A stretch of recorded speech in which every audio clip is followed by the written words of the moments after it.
오늘의 말씀 누가복음 13장 31절에서 35절 말씀입니다. 곧 그때 어떤 바리새인들이 나와서 이르되 나가서 여기를 떠나소서. 헤롯이 당신을 죽이고자 하나이다. 너희는 가서 저 여호에게 이르되 오늘과 내일은 내가 귀신을 쫓아내며 병을 고치다가 제3일에는 완전하여지리라 하라. 그러나 오늘과 내일과 모레는 내가 갈 길을 가야 하리니 선지자가 예루살렘 밖에서는 죽는 법이 없느니라.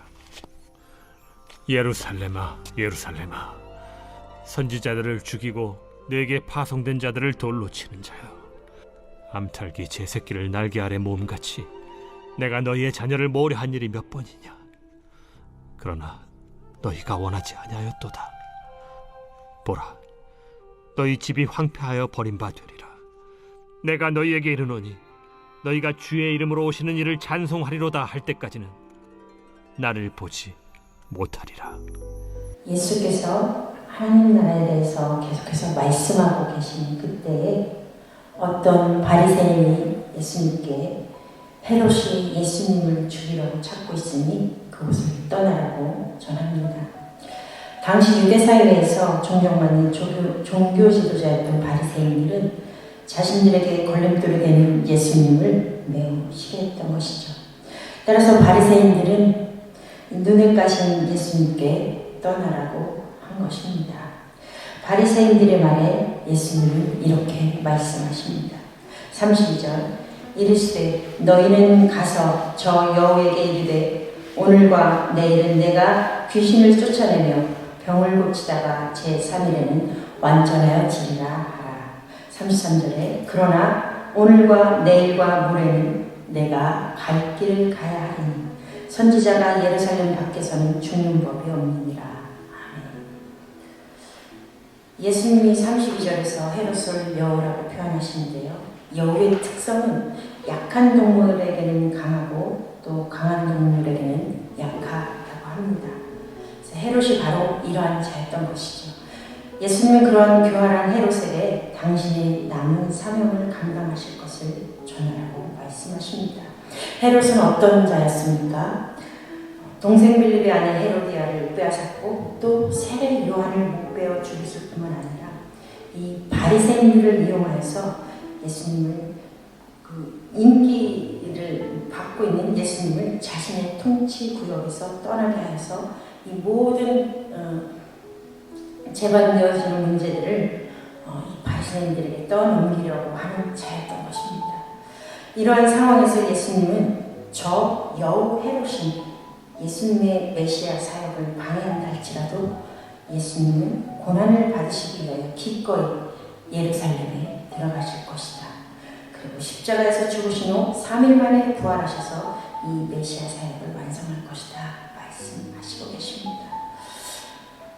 세상은 사람을 이렇듯 외모로, 학벌로, 또 물질로, 능력으로 평가합니다. 또한 세상은 권력을 가진 자들 앞에서는 약해지면서도 가난하고 연약한 자들 앞에서는 교만해집니다. 이러한 헤롯과 바리새인들도 이중적인 태도로 예수님을 대했던 것입니다. 오늘 우리는 또한 어떻습니까? 우리에게 달면 삼키고 또는 쓰면 뱉는 이러한 바리새인들과 헤롯과 같은 이중적인 태도를 가지고 있지 않은지요. 예수님은 그러한 바리새인과 헤롯에게 또 그러한 세상을 향해 이렇게 거침없이 말씀하십니다. 그러나 오늘과 내일과 모레는 내가 갈 길을 가야 한다. 왜 그러실까요? 그 길은 하나님이 원하시는 길이시기 때문입니다.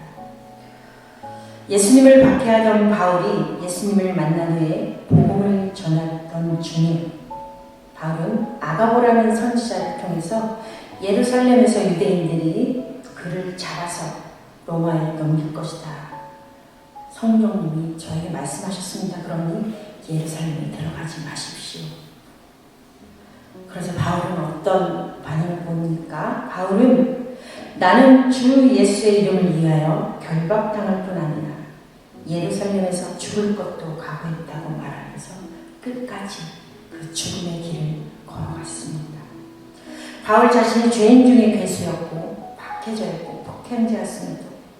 예수님이 그러한 멸망길을 향해 소망이 없이 살아가던 자신에게 이 영원한 생명을 주신 주님의 그 십자가 사랑을 생각하며 자신에게 닥칠 죽음의 위협조차도 그를 막을 수는 없었던 것입니다. 사랑하는 여러분, 언제나 우리에게 생명 주신 예수님을 따르는 삶에는 반드시 고난도 함께 받아야 한다는 것을 기억해야 합니다. 세상은 꽃길만 걸으라고, 좋은 길만 걸으라고, 고난 없는 길을 걸으라고 하지만, 그러나 우리 그리스도인의 삶에는 그러한 길은 없습니다. 왜냐하면 예수님께서 그 고난의 길을 몸소 걸으셨기에 우리에게 영원한 생명을 주시는 그런 사랑을 입었기 때문입니다. 그렇게 주님이 사랑을 끊임없이 베푸셨음에도 불구하고 여전히 생명을 주신 하나님의 말씀에 귀 기울이지 않고 배척하는 자들을 향해 예수님은 애통해 하시면서 말씀하십니다. 34절에 예루살렘아 예루살렘아 선지자들을 죽이고 내게 파송된 자들을 돌로 친 자여 암탉이 제 새끼를 날개 아래 모음같이 내가 너희의 자녀를 모으려 한 일이 몇 번이냐. 그러나 너희가 원하지 아니하였도다. 주님께서 이 땅에 오셔서 끊임없이 소외되고 가난한 자들 뿐만이 아니라 동족 유대인들에게도 사랑을 베푸시면서 주님께로 돌아오라고 우리가 계속해서 누가복음을 살피는 말씀에서도 그렇게 전하지만 여전히 그들은 듣지 않고 마음을 닫았습니다. 수많은 무리들이 예수님의 예루살렘을 입성하는 것을 환영했지만 상황에 휩쓸려 결국 예수님을 십자가에 못 박고 말았습니다. 그들은 헤롯이 그러했듯이 바리새인들이 그러했듯이 복음이 자신에게 달며 삼키고 쓰면 뱉는 자들이었습니다. 그러나 예수님은 그 길이 고난과 조롱과 멸시와 천대를 받고 심지어 하나님께 버림을 받는 순간이 올 것을 아시면서도 십자가의 길을 걸어가셨습니다. 이것이 우리를 향한 하나님의 사랑입니다. 사랑하는 사교회 여러분, 오늘 하루 삶의 현장에서 예수님 때문에 세상이 나를 위협하고 핍박한다 할지라도 기꺼이 그 자리에서 이중적인 태도가 아닌 십자가 지고 주님을 따르는 길을 묵묵히 걸어가시는 저와 여러분 되시기를 간절히 소망합니다.